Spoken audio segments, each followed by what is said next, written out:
अगर ये कह रहे हैं कि असदुद्दीन ओवैसी को तुमने धोखा दिया, तुमने असदुद्दीन ओवैसी को धोखा नहीं दिया, तुमने कोचा दामन के गरीबों और मजलूमों, नौजवानों को और मां और बहनों के पीठ में तुमने खंजर घोंपा है और कभी भी यहां की आवाम तुमको माफ नहीं करेगी।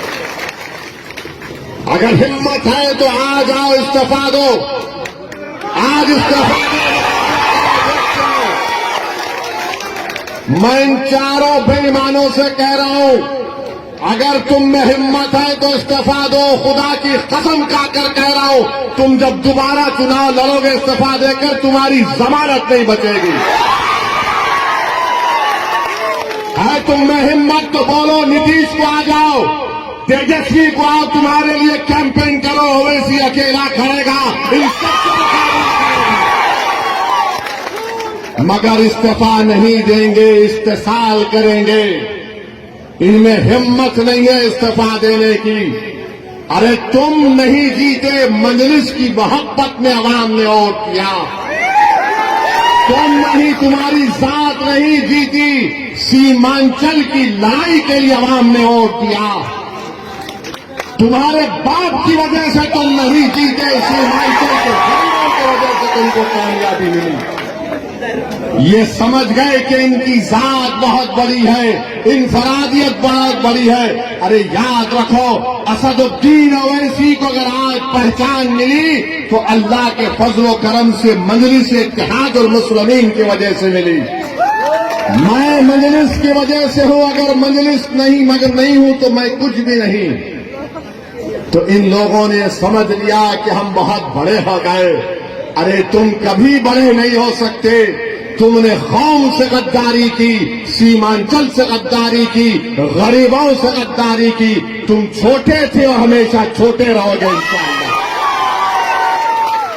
मेरे अजीज दोस्तों और बुजुर्गों, ये चार के चार जब निकलकर लालू के घर पर गए तो किसी ने मुझे तस्वीर भिजाई थी कि ये चार के पैर में चप्पल नहीं है, नंगे पैर बैठे हैं।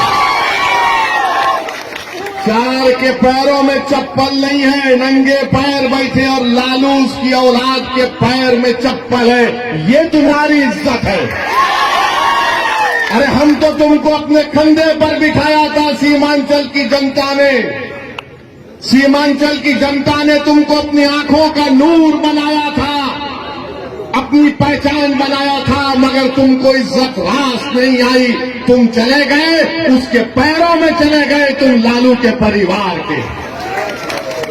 यहां पर महागठबंधन ने सीमांचल में जनसभा की तो इसी कोचा दामन के मौसूफ ने आखिरी सफ पे उनको बिठा दिए और फोटो डाल रहे कि मैं बैठा हूं। अरे बेशर्मो, कभी तो अपनी इज्जत का तो ख्याल कर लेते। तुमको अल्लाह इज्जत दे रहा था, तुमको इज्जत रास नहीं आई। मगर मेरे अजीज दोस्तों और बुजुर्गों, सीमांचल किसने कहना शुरू किया? क्या राजद ने कहा सीमांचल? क्या लालू ने कहा सीमांचल?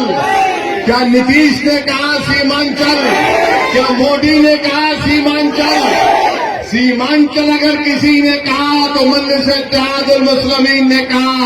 आज हम सीमांचल कह रहे हैं तो सबको मजबूरी की हालत में बोलना पड़ रहा है सीमांचल, सीमांचल, सीमांचल।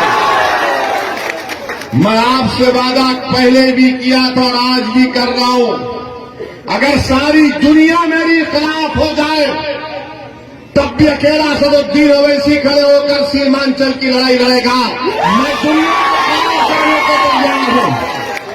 और जो लोग धोखा दिए सीमांचल की आवाम को, सुन लो, अल्लाह सुब्हाना व तआला तुमको जलील और रुस्वा करेगा। अरे 2025 आएगा, तुम मुंह नहीं खोल सकते तुम्हारे सियासी आकाओं के सामने। तुम आंख में आंख नहीं मिला सकते तेजस्वी यादव से, और नीतीश को तो तुम देख ही नहीं सकते। आज बताइए इनकी क्या अहमियत है। ये मीर जाफर और मीर सादिक की तारीख को उन्होंने दोहराया है। जिसने टीपू सुल्तान को सिराजुद्दौला को धोखा दिया, ये इन्हीं लोगों के जानशीन है। मैं इनको मुबारकबाद देता हूं कि तुमने मीर जाफर और मीर सादिक की उस गद्दारी को तुमने जनता के सामने याद दिला दिया। अब जनता जान चुकी है, अवाम जान चुकी है। ऐवान असेंबली में अगर कोई लड़ता है सीमांचल के लिए तो ये लोग मंत्री बनकर बैठ गए, अपनी गर्दन मोटी कर लिए, अपनी गर्दन को मोटी कर लिए, और मगर सीमांचल के बारे में बात नहीं कर सकते। अगर कोई जुल्म के खिलाफ आवाज उठाता है बिहार की विधानसभा में तो उसका नाम अख्तरुल ईमान है। अख्तरुल ईमान अकेला है, मगर मुझे यकीन है कि पोछा दामन में एक ही शेर काफी इनकी दौड़ है। अख्तरुल ईमान लड़ता है ऐवान में, अकेला है। 5-5, 6-6 मिनट की तकरीर अख्तरुल ईमान की उठाकर देख लो आप। अख्तरुल ईमान सच्चाई को बयान कर रहा है, हुकूमत से लड़ रहा है, सवालात पूछ रहा है कि उर्दू टीचर का क्या हुआ जब वो मासूम 8 साल के बच्चे को सीवान में पकड़कर जेल में डाल दिया गया। उसके गले में रस्सी थी, उस बच्चे का नाम रिजवान, 8 साल का बच्चा। ये जितने बिहार के विधानसभा में मुसलमान एमएलए जीत कर गए, क्या रिजवान तुम्हारा बेटा नहीं था इसलिए तुमने आवाज नहीं उठाई? 8 साल का रिजवान गले में रस्सी डालकर 1 हफ्ता वो अपनी मां से दूर रहा। उसकी मां पुकार पुकार कर कह रही है कि मेरा बच्चा बच्चा है। वो 16-17 साल का नहीं है। मगर बिहार में क्या बीजेपी की सरकार थी या गठबंधन की सरकार थी जो गुंगी बनकर बैठी हुई थी? रिजवान की मां पुलिस स्टेशन के आगे 8 दिन तक अपने लखते जिगर के लिए तड़पती रही कि मेरा बेटा अंदर है, मैं कैसे बाहर जिंदा रह सकती हूं। ये इंसाफ महागठबंधन का।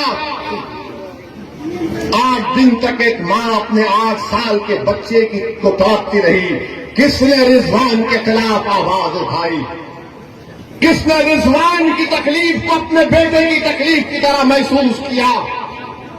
किसने उस तड़पती हुई मां के आंसुओं को समझा? वो मजलिस इत्तेहाद मुस्लिमीन और असदुद्दीन ओवैसी अख्तरुल ईमान थे जिन्होंने रिजवान के लिए आवाज उठाई। ये महागठबंधन के लोग क्यों नहीं बोले रिजवान के बारे में? अरे तुम बोलो ना रिजवान के बारे में, तुमने क्यों नहीं बोला? बोलो, इल्जाम लगाने वाले हम पर रिजवान पर नहीं बोले। वैशाली में गुलनार नाम की एक बच्ची, वैशाली में गुलनाज एक बच्ची का नाम था, उसको जला दिया गया। क्या गुलनाज के खिलाफ महागठबंधन का कौन सा मंत्री बोला? ये कोचा दामन का बेईमान जो भागकर तेजस्वी के पैरों में, क्या गुलनाज पर बोल नहीं सकते थे? नहीं बोलेंगे।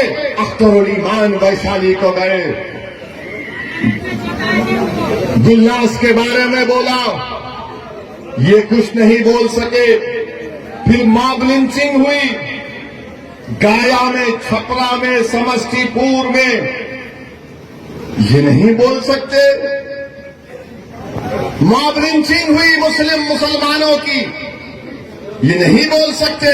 किसके खिलाफ बोल सकते हैं ये तमाम बेईमान लोग? मालूम आपको किसके खिलाफ इनकी जबान चलती है?